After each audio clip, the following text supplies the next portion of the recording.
పూతన వెతుకుతోంది నన్నే కదా, నా దగ్గరికే రాని అని చెప్పి ఆయన తన దగ్గరికే రప్పించుకున్నాడు, అటు ఇటు వెళ్లకుండా. మరి ఆ పూతన సుందరమైనటువంటి రూపాన్ని ధరించింది. చూసి అందరూ కూడా ముగ్ధులైపోయారు. ఈమెవరో దివ్యమైనటువంటిదిలాగుంది, ఏ దేవలోకం నుంచో వచ్చింది.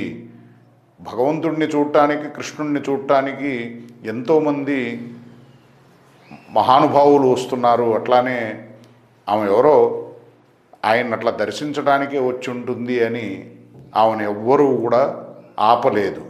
ఆమె వెళ్ళటం శ్రీకృష్ణుడిని తీసుకుంది, తన ఒళ్ళో కూర్చోబెట్టుకుంది, స్తన్యాన్ని ఇవ్వటం మొదలుపెట్టింది, విషాన్ని రంగరించి.